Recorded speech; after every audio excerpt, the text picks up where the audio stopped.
What up, peeps? It's your girl, Dash, coming back to Real Takes. Well, so tell me, guys, it's reaction time, and this is to Netflix, The Sandman. Now, before I get into episode 7, which is titled The Doll's House, I want to just do a quick little recap on episode 6. I can't say enough how much I truly enjoyed that episode.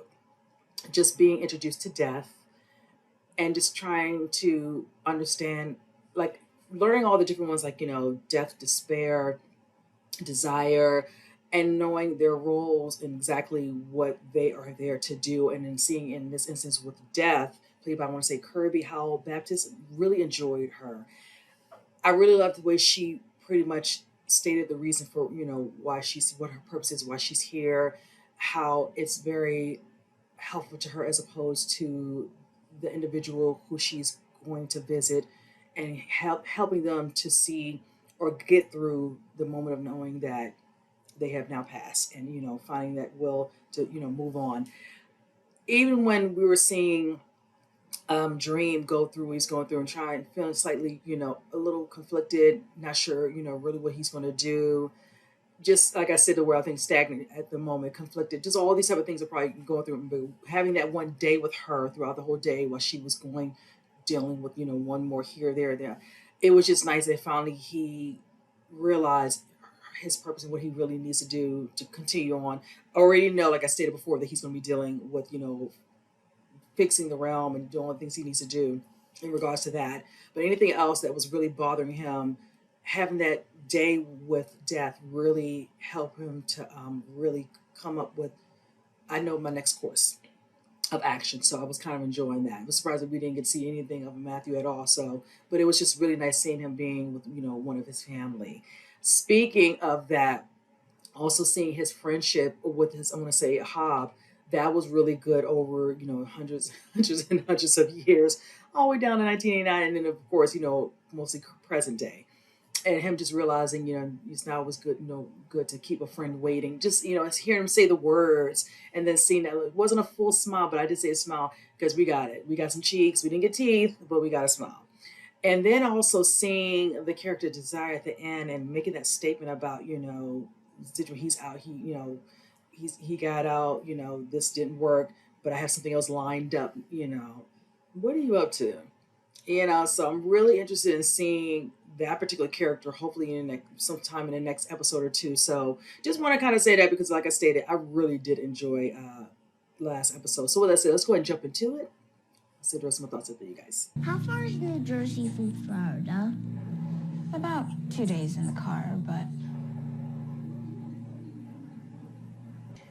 we think maybe it's better if Rose and I get settled first and then bring you out to New Brunswick.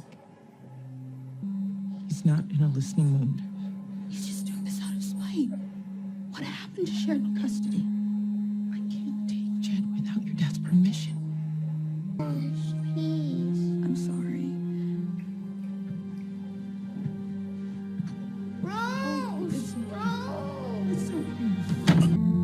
Ah, Desire. Will you talk to me, Queen of Despair? I'm always ready to listen to you, Desire. I speak of Dream. Dream still behaves as if his realm is superior to ours.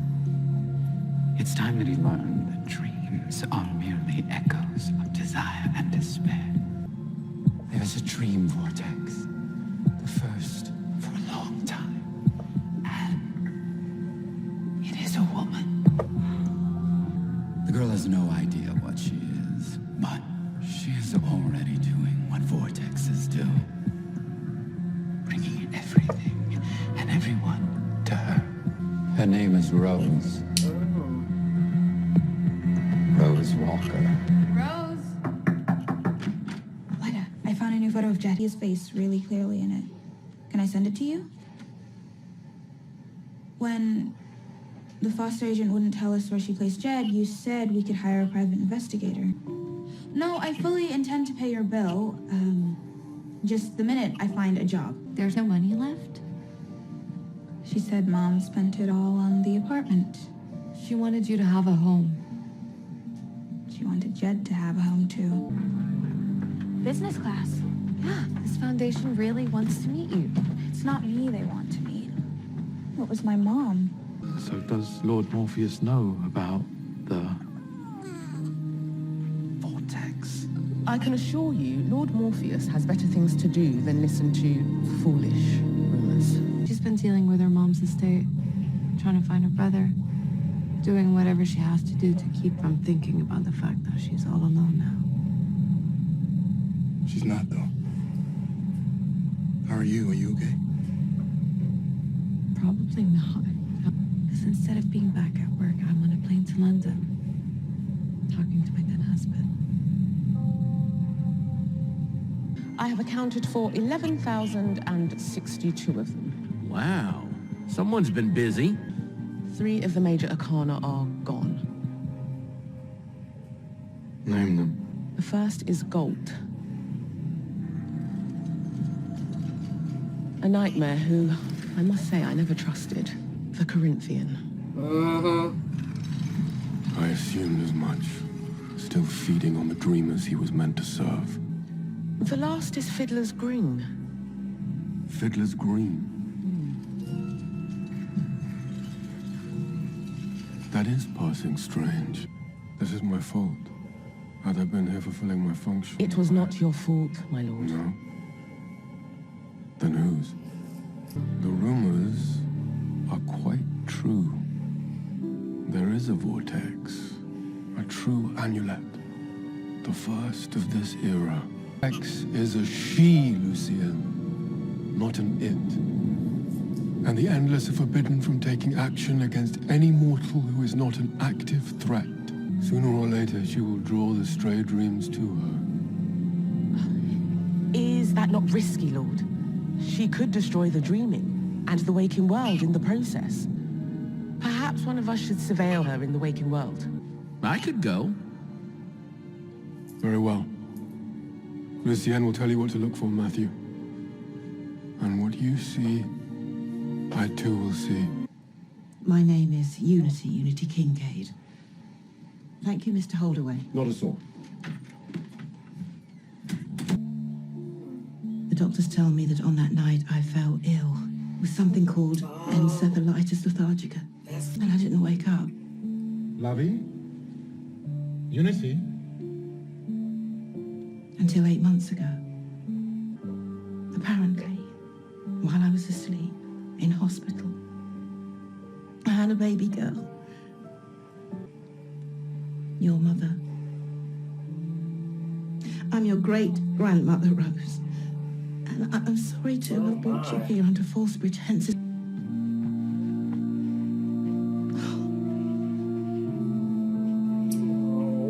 Falls to us to come up with a suitable replacement for the family man. So we need a new guest of honor immediately, if not sooner.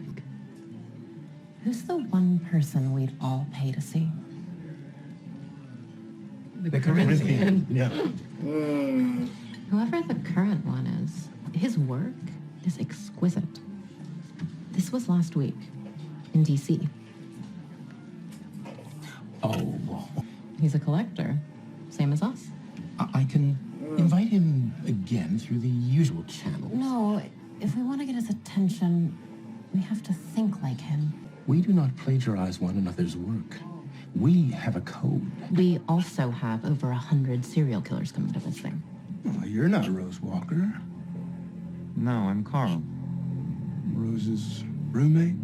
House sitter. She's away. Ah. Yeah, how long do you think she'll be away?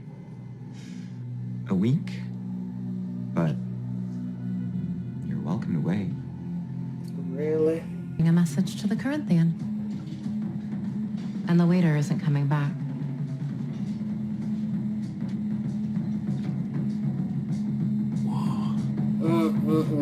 Who are you? Names. Each name is but a single aspect of the whole. Be satisfied with the trinity you have, love. You wouldn't want to meet us as the kindly one. Had you asked the right one, we could have warned you. Against the Corinthian, told you about Jed and about Morpheus. What if I employ you? To do what? To locate my great-grandson. Look, I'll pay for everything. Travel, expenses, and a salary, of course. My parents gave me this a long time ago. It's yours now. Thank you. I had a dream in the car on the way here about an amulet. Did you? Well then, may all our dreams come true.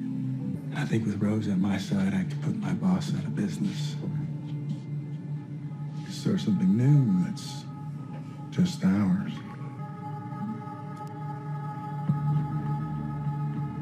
Something wrong? Yeah, I gotta get to work. Oh. Should ask Rose to call me. Dodged a bullet, buddy. Just. 21 years of age, mother deceased, father deceased. Poor kid. There is a brother, Jed Walker, and someone else. He's sending the new kid? Why not? You've been here for 5 minutes. Do you even know what to watch for? No. Do you want to go? I do not. Look for any signs of shock or trauma. Anything that could trigger her into killing us all. So basically anything. Basically, yes. Kid's a natural.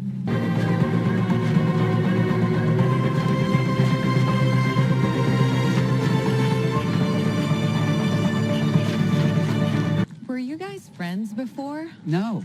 We met on the phone when I made the reservation. I may have told Rose my life story. I definitely told Hal mine. And who's Gilbert? Gilbert lives in the attic room. We don't see much of him. He just sits up there and reads. Sorry, Miss Walker. But as I told your mother's attorney on the phone and in my emails, I cannot by law give out your brother's information. My parents are dead, Miss Rubio. Jed's the only family I have left. He's it. I just want to see him. Or talk to him. Just let him know I'm here. Are you prepared to raise a 12-year-old boy by yourself at your age? Do you have a job? Healthcare? If it helps, Jed's fosters were friends of your dad's. They were? They took Jed in, applied to be his fosters, and now they're getting $800 a month, so Jed's doing just fine. You can tell us all about it over drinks. We're taking you out. Right now? Absolutely. Oh, you look so nice. Should we change? We always look this way. They do, even at breakfast. Dream about you, baby. It's gonna come true, baby. Turn it up, light the lights. You got nothing to hit but the heights. You'll be swell, you'll be great. I can tell, just you wait. Everything's coming up roses for me and for you. Not alone. My friends are inside, so I should probably... Oh. We'll take your phone and your wallet and that ring on your finger, too. Gentlemen!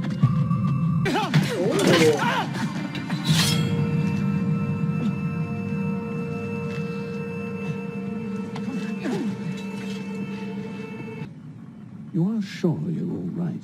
I just need to get some sleep. Well, let's get you home then, shall we? So, what were you reading? Chesterton. Jed Walker is missing.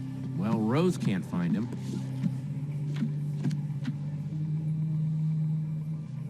What? I can't find him either. I assume you were trying to get my attention. Now that you've got it, tell me why I shouldn't kill you. A gathering of like-minded souls, all sharing the same dream. A dream that the Corinthian inspired. Well, in that case, I wonder if I might bring a guest. Oh yeah, well, where I come from, they call her the vortex. Last nightmare Jed Walker had before he disappeared was of gold. You think she severed him from the dreaming? I do. Excuse me. I'm Rose Walker. What do you know about my brother, Jed? What? Why? What happened? Uncle Barnaby said he's gonna lock me in the cellar. Why? What did you do? Nothing. I swear he hates me. Jed's coming home with me. Are you, Jed? I'd be like, nah. Yes, sir. Oh, no, you don't get to ride up front. You can ride in the back.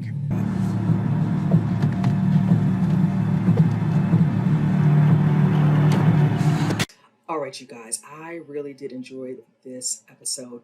A lot going on. We're dealing with a situation with a young girl who has no idea, from what it looks like, that she is as powerful in certain ways that she has no idea in regards, because we keep hearing this word that's being thrown out throughout the episode, and it's called the vortex. Now, I like the full setup at first because you see her with her younger brother. Come to find out they're trying to leave, but the mother pretty much lets her know her brother Jed cannot leave. So she has to say her goodbyes. Her mother has to kind of get him situated because he's going to stay with his father. Father's not having it. So in the instance of that, other things are happening around her. Mind you, we do get to see desire again, and this time we get to see despair.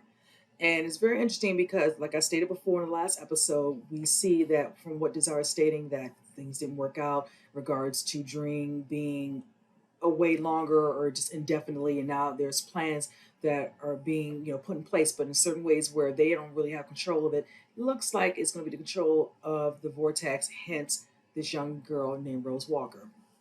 And that is the girl's name, the one whose brother's Jack. So I just want to make sure I have a clarification. And I'm really looking forward to seeing, because I think she's going to probably be on a couple episodes. We see how this actual one ended. So I'm curious as time goes on. You see her with a dear friend that she befriends within the building, and she's living with, when she was living with her mother before her mother passed, named Lita. She has a husband, but her husband passed away, and it looks like they're now on a journey. They're going to be meeting someone traveling, and Rose is trying to find her brother Jed. She has no idea where he's at, but then in the instance of her wanting that, there's some bills, some money, things that need to be paid. She does not have a job, just 21. So it's pretty much this home she's in. Her mother made sure she has some place to live, but it's like she definitely has to take care of the instance of that. You're an adult. So with that said, they do travel, and they meet a woman by the name of Unity Kincaid. I'm saying the name correctly. And I like how we get a little backstory, because come to find out, she is the young girl who, of course, goes to sleep but does not wake up. You see it at the beginning of the first episode, and just clicked. I'm like, oh, that's her. Her parents could not wake her up, and she tells of the story of how she, is in a dream, and her dream was just, made her think that she's, grown up. She married, had a baby, things of that nature. And come to find out, which was eerie, was saying that she actually had a baby. And then she finds out, her baby has a baby, and it is actually Rose's mother. So she's her great-great-grandmother. And I love how she just feels like she's not alone. It's not just her and Jed. She now has Unity Kincaid, and she's going to help her try to locate her brother. She's going to pay her like a salary, make it look like she's working for her. Because, Kincaid, I know some sort of business. I heard that briefly, but she has the money and the resources to help Rose, and I know she's just happy. So she's like, go back, to the hometown of where Jed was, and start searching, going through, I'm assuming, foster care, seeing they can help you. They can't always give you all the information. The woman made that abundantly clear, but I like that she gave her enough information to let her know her father was friends with the family that he's with now. So hopefully she can, figure out who these people are. She knows he's safe from her saying they get a certain amount of money to make sure he's being well taken care of, so he's okay. But she has to, because I like how she had to let her know. Okay, you get your brother, then what? There's a whole bunch of things you need to do. He's younger than you, so that means you have to make sure, he has health insurance, he's being taken care of and all that, schooling, whatever. And you're young yourself. You're, just starting your adulthood. All that has to be played. And it's, it's tough that she had to hear that, but it's like you need to be somewhat set straight with that. Now, in the midst of this, we do see Lucienne and, of course, Dream talking about the vortex, and that she's powerful, and, within the dreams it could cause, some sort of regular, could, cause some sort of, I don't know if it's some death or anything, or some destruction. Talking a little fast. But in the instance, I like how they're like, okay, we need somebody to kind of watch over, and Matthew decides to take part. And I like how we get to see Matthew again, and this time, in a work mode. So I like when you see at first, because Lucienne was like, okay, I'm not here for rumors. She's going around getting, data and things she needs to let Dream know, so they can start figuring out what are some individuals who we're waiting for. And there was a couple of names, one of them being Corinthian.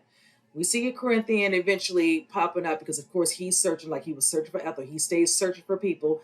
This one he wants to work closely with, and he wants to work with Rose. He wants to utilize whatever, power being she has from, being this vortex. She's definitely unaware of this. So it's going to be very interesting. You see also Rose, going into one of the rooms and coming across, the fates, and them trying to explain to her, and like, if you ask the right questions, but she's like, what am I seeing? She has no clue what's going on. So it's just like, she eventually pops out of it when Lita comes, and she's like, what are you doing? She's like, I really am jet lagged. I don't know what's going on. But she knows, she heard the name Corinthian. She heard the word vortex. There's a couple things that popped up.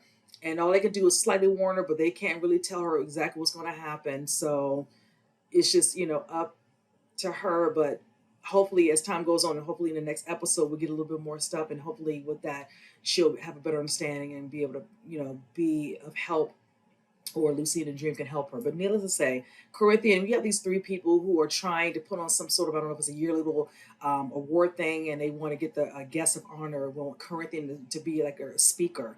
And they were like, we got to get his attention. So the woman, she cuts out some eyes. Took the waiter's eyes, like, we need to put something out there so we can, send it out. He'll see it and find his way to us, and then we can finally ask him. So the other two, the guy and the younger guy, were just like, no, like, it's a protocol, it's a certain thing we need to do. I'm not doing this. But in the end, all three of them did it. Even the man who didn't want to do it, he shamed every little part of it, and he was right along with them. And his is in a Tupperware, no less. So I had to laugh at that. But he eventually shows up. He, of course, sees it on his phone, hence hanging out in Rose's home, that a friend who's supposed to be watching it and just letting him in. You can come in here and wait, like wait a week. Like, buddy, this is not your home. You're house sitting. But okay, had his fun. And you could see he wanted one more, and he tried to take those shades off. He pushed him down. I'm going to tell you, and I said it. He said, you dodged a bullet, buddy. You dodged it with both your eyes still intact. So he has no idea. So I'm hoping that's the last we see of him, so he can actually live. But knowing Corinthian eventually shows up at the diner, and they're like, you're the most recent Corinthian. We love you. He's like, okay, you don't look like you're 130 something. And of course, he loved a compliment. And he decides he'll be the speaker. I have no problems. Like, can I have a guest? Oh, it's like, who's this person? What's the name? It's like, oh, this, person just, just starts talking all her up, whatever. And I'm talking about, like you said, Rose Walker, aka Vortex. So that was very interesting. I'm curious if he's going to find his way to her. But for right now, and not so much. So we're just dealing with Rose, just, hanging out with some people she met while she's staying in town to try to find her brother. And it was a nice group of individuals she met, so sweet. And I love how we got to see her go out with them to have a nice little, night out. She got to enjoy a nice little song and dance. I just loved everything about that scene. It was done very, very well. Loved it. But yeah, she put herself in a situation being outside in an alley. She was actually able to defend herself off. But I love how we get to see the character played by Stephen Fry. Loving some him. So I like that, he was the one that was supposed to be, I think, in the attic of the home, but he didn't show up with the rest of the people from the house that she's staying at while she's visiting. So we got to see him in his instance. But I like that he was a good, because at first I had to remind myself, I said, that's the guy who was supposed to be in the attic who didn't come down. He's always in there reading. So I was like, okay, she's safe for the moment. But the part that got me was the part with her dreaming so into her dream that she sees and hears Dream and Lucienne talking, in regards to the situation, like they cannot locate her brother Jed. We see the scene of Jed running away, and it looks like, since they can't see him in the real world or the dream world, what could have possibly happened to him? You see him, being stopped by, it looks like to be, I don't know if her name was Aunt Grace. The way he said, I couldn't say it, so I could be wrong. Somebody could just correct me in the comments. And then the uncle, talking about he's gonna put him, I don't know if it's some, down, if it's in the basement or dungeon or something like that. But he shows up, and she's like, I'm just bringing him back to you. Scared out of her mind, so he puts the fear of anybody in there. But I'm wondering if he has some sort of powers, whatever, because he was like, you're gonna come with me, Jed, and he just starts walking him like, okay. And I'm like, was he like in a trance, or he's just scared or fearful of him, whatever? So. And that man was like, no, you're not going to sit in front. You're going to be in the back. And I'm thinking, talking about in the back seat. Oh, no, I'm going to put you in the trunk. That's where his shotgun was. I'm like, this piece of crap. I had another word, but I'm trying to keep it clean. But yes, I'm curious to see if they'll be able to finally locate him. I'm wondering if he's passed, but I just feel like this man wants somebody to torture and just feel like he has some sort of power of somebody. So I think the little boy is still alive. We just have to figure out how they're going to find him. And I'm hoping if they have to talk to her, and I'm talking about Dream and Lucy, and trying to explain to her why she's seeing them, where she at. She's really, you know, in her dreams dormant, and having this full out dream where she can see actual Morpheus, that they're able to help her, and then they might be able to locate him, because I don't know if he's in a dark place where he's not able to dream. He's just scared to death, and that'll be said. So I'm just going to think good thoughts in this instance, that she's able to be reunited with her brother Jed. So pretty much with that said, you guys, comment below. Let me know what you think and what that said. I'll see you guys in the next reaction. You guys take care.